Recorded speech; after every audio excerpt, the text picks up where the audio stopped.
মহা বিপৰ্যয় ইণ্ডিগোৰ এই বিপৰ্যয় কেতিয়া আঁতৰিব ইয়াকে লৈ উৎসুক হৈ আছে যাত্ৰীসকল কাৰণ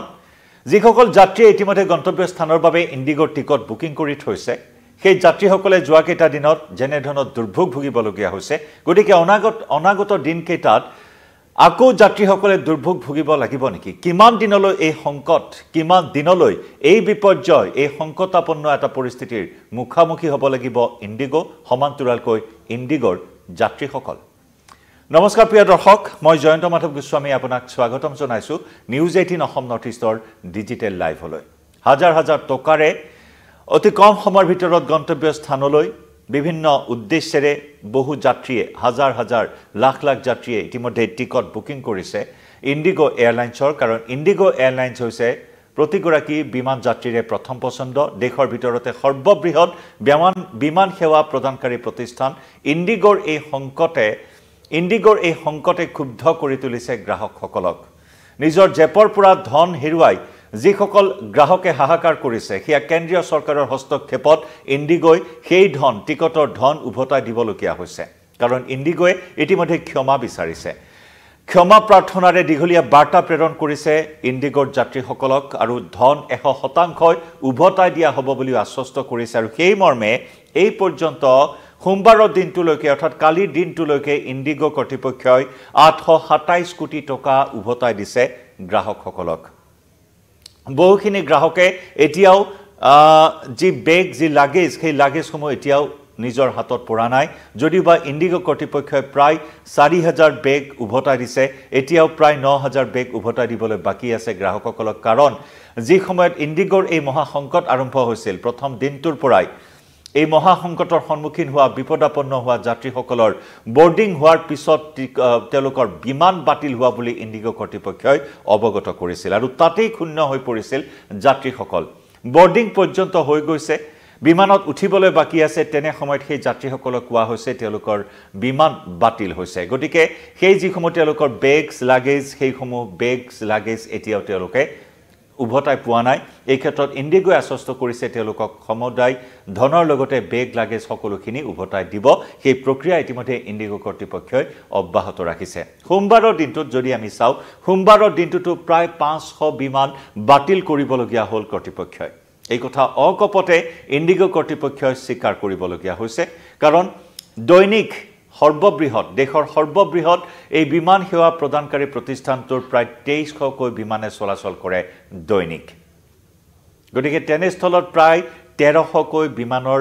বাতিল হোৱা বিষয়টোৱে স্বাভাৱিকতে এক অৰাজকতাপূৰ্ণ পৰিস্থিতিৰ সৃষ্টি কৰে বিমান বন্দৰসমূহত যি নেকি আমি বিগত দিনকেইটাত দেখিলো যাত্ৰীৰ ক্ষোভ যাত্ৰীৰ উত্তেজনা কাৰণ যথা সময়ত তেওঁলোকে বিমান বন্দৰত উপস্থিত হয় গন্তব্যস্থানলৈ যাবৰ বাবে কিন্তু বিমান বন্দৰত আহি পোৱাৰ পিছত যেতিয়া তেওঁলোকক জনোৱা হয় তেওঁলোকৰ বিমান বাতিল হোৱা বুলি তাৰ পিছত হেয়া স্বাভাৱিক খং ক্ষোভ বহি প্ৰকাশ ঘটাটো গতিকে তেনেস্থলত এতিয়া ইণ্ডিগো কৰ্তৃপক্ষই সেই ডেমেজ কণ্ট্ৰোল কৰিবলৈ সক্ষম হৈছে কিছু যেন পৰিস্থিতি স্বাভাৱিক কৰিবলৈ তেওঁলোকে চেষ্টা অব্যাহত ৰাখিছে কাৰণ এতিয়া এদিন পূৰ্বে বিমান বাতিল হোৱাৰ মেছেজ দিয়া হৈছে বিমান যাত্ৰীসকলক গতিকে সেই দিশৰ পৰা বিমান বন্দৰত যাত্ৰীসকলে গৈ যাতে হাৰাশাস্তিৰ সন্মুখীন হ'বলগীয়া নহয় বুন্দাপৰ দিবলগীয়া নহয় বিমানৰ অপেক্ষা কৰি গতিকে সেই প্ৰক্ৰিয়াটোত কিছু শুধৰণি কৰাৰ চেষ্টা চলোৱা হৈছে সেয়েহে ইণ্ডিগো কৰ্তৃপক্ষই এতিয়া এদিন পূৰ্বেই বিমান বাতিল হোৱাৰ মেছেজ প্ৰদান কৰাৰ এটা প্ৰক্ৰিয়া আৰম্ভ কৰিছে যদিওবা ইণ্ডিগোৰ এটা সূত্ৰই প্ৰকাশ কৰিছে যে পৰিস্থিতি স্বাভাৱিক হ'বলৈ আৰু হয়তো কিছুদিন বা কেইবাদিনো প্ৰয়োজন হ'ব কাৰণ ডিজিচিএ যি নতুন নিৰ্দেশনাৱলী জাৰি কৰিছিল চলিত বৰ্ষৰ পৰা কাৰ্যকৰী হোৱাকৈ সেই নতুন নিৰ্দেশনাৱলী জাৰি কৰা হৈছিল ফ্লাইট ডিউটি টাইম লিমিটেশনৰ ওপৰত যি নতুন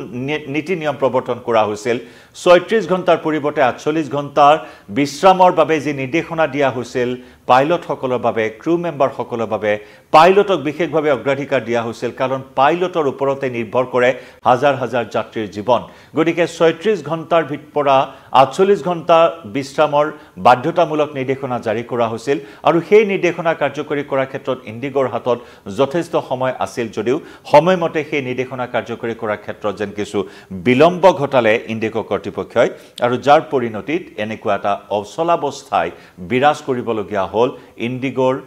বিমান সেৱা প্ৰদানৰ ক্ষেত্ৰত আৰু যাত্ৰীসকলে তাৰ ভয়ংকৰ পৰিণাম ভোগ কৰিবলগীয়া হ'ল আজি নিৰ্দেশনা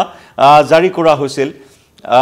ডিজিচিএ নিৰ্দেশনা জাৰি কৰি 48 ঘণ্টা বিশ্ৰামৰ বা বিৰতিৰ বাধ্যতামূলক এটা নিৰ্দেশনা জাৰি কৰা হৈছিল তদুপৰি দৈনিক 8 ঘণ্টাতকৈ অধিক সময় ডিউটি কৰাব নোৱাৰিব কোনো পাইলটক সেই নিৰ্দেশনা জাৰি কৰা হৈছিল সপ্তাহত সৰ্বাধিক 35 ঘণ্টা ডিউটি কৰিব পাৰিব পাইলটসকলে মাহত 125 ঘণ্টা তথা বছৰত সৰ্বাধিক 1000 ঘণ্টা কাম কৰিব পাৰিব এই ধৰণৰ নিৰ্দেশনা জাৰি কৰা হৈছিল অৱশ্যে যদি কোনো পাইলটে ছুটি লয় গতিকে ছুটি লোৱাৰ ক্ষেত্ৰত সেই বিষয়টো পৃথকভাৱে গণ্য কৰা হ'ব বুলিও নিৰ্দেশনাটোত উল্লেখ আছিল আনহাতে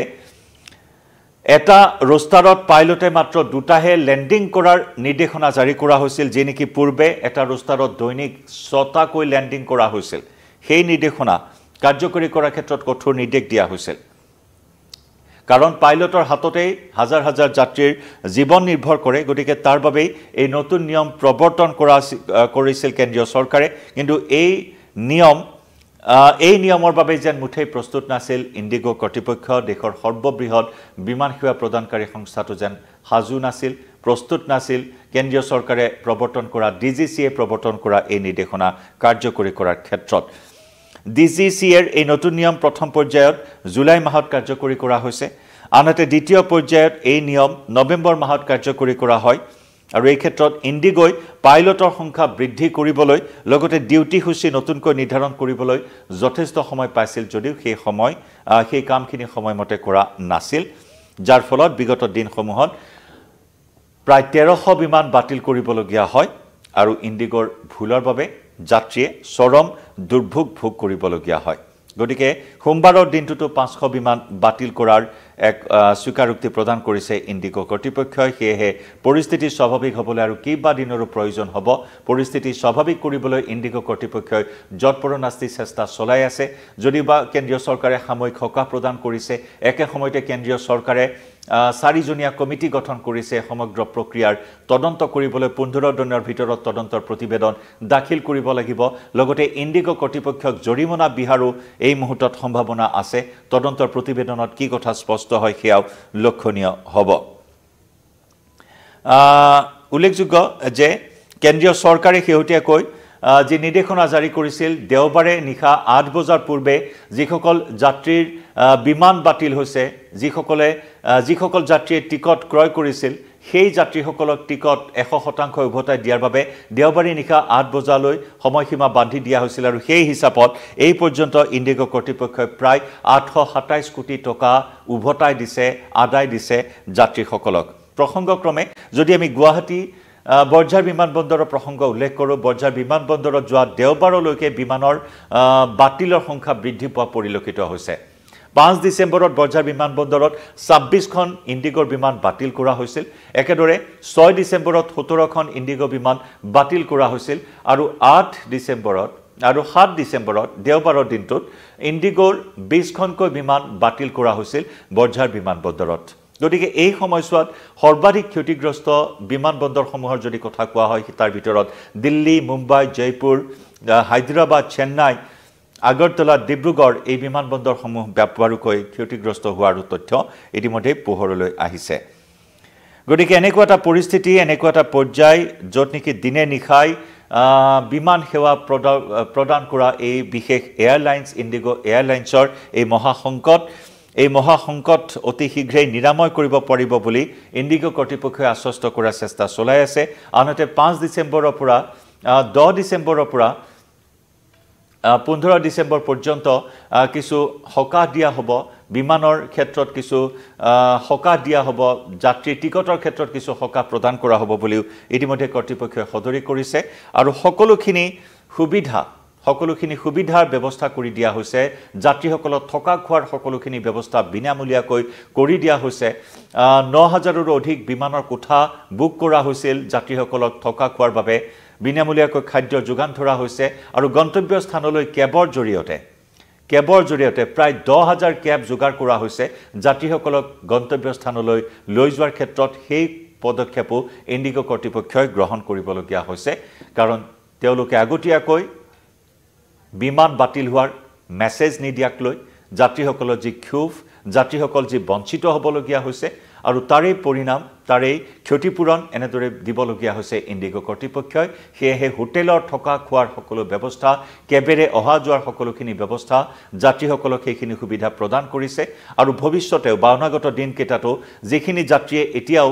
ধন উভতাই পোৱা নাই 100% ধন উভতাই দিয়াৰো আশ্বাস প্ৰদান কৰিছে দেশৰ সৰ্ববৃহৎ বিমান সেৱা প্ৰদানকাৰী সংস্থাটোৱে ইণ্ডিগো এয়াৰলাইন্সৰ এই মহাসংকট এই বিপৰ্যয় দূৰ হ'বলৈ আৰু কেইবা দিনৰো প্ৰয়োজন হ'ব পৰিস্থিতি স্বাভাৱিক হ'বলৈ যি দৈনিক 2300 বিমানৰ চলাচল কৰা হয় এতিয়া পাইলটৰ সমস্যাৰ বাবে যে এই সমস্যা হৈছে সেই কথা ইতিমধ্যে পোহৰলৈ আহিছে যদিও বা প্ৰথম অৱস্থাত কাৰিকৰী দিশটোৰ কথা কোৱা হৈছিল কাৰিকৰী দিশৰ কোনো তাত প্ৰভাৱ নাই পাইলটৰ সংখ্যা হঠাৎ হ্ৰাস পোৱাত ডিজিচিএৰ নিৰ্দেশনা কাৰ্যকৰী কৰিবলৈ গৈ এনে ধৰণৰ এটা পৰিস্থিতিৰ মুখামুখি হ'বলগীয়া হৈছে ইণ্ডিগো এয়াৰলাইন্স কৰ্তৃপক্ষই গতিকে অধিক হাৰত পাইলটৰ নিযুক্তিৰ ওপৰত গুৰুত্ব প্ৰদান কৰা হৈছে কাৰণ যেটো নিৰ্দেশনা জাৰি কৰা হৈছে যদিও বা সাময়িক সকাহ প্ৰদান কৰিছে ইণ্ডিগো কৰ্তৃপক্ষ কিন্তু ডিজিচিএৰ সেই নিৰ্দেশনা পালন কৰিব লাগিব খতিয়ান ল'ব ডিজিচিএ ইণ্ডিগো কৰ্তৃপক্ষৰ পৰা সেই নিৰ্দেশনা কেনেদৰে পালন কৰিছে পাইলটসকলক 48 ঘণ্টাৰ বিশ্ৰাম দিয়াটো বা এটা ৰস্তাৰত দৈনিক দুবাৰকৈ লেণ্ডিং কৰাৰ যি নিৰ্দেশনা দিয়া হৈছে সেই নিৰ্দেশনা কেনেদৰে পালন কৰে ইণ্ডিগো কৰ্তৃপক্ষই অনাগত সময়ত তাৰো হিচাপ ল'ব ডিজিচিএ গতিকে লক্ষণীয় হ'ব এই পৰিস্থিতি স্বাভাৱিক হোৱাৰ ক্ষেত্ৰত ইণ্ডিগো কৰ্তৃপক্ষই আৰু কেনেদৰে ড্যামেজ কন্ট্ৰোল কৰিবলৈ সক্ষম হয় আমি জনাই যাম যদিও আপোনাৰ টিকট বাতিল হৈছে সেই কথাও জনাব পাৰে দুই দিনতে আপোনাৰ আছে নেকি বিমান আপুনিও লাভ কৰিছে নেকি বিমান বাতিলৰ কিবা মেছেজ জনাব পাৰে কমেন্ট সেকশনত ডিজিটেল লাইভৰ পৰা বিদায় লৈছো ধন্যবাদ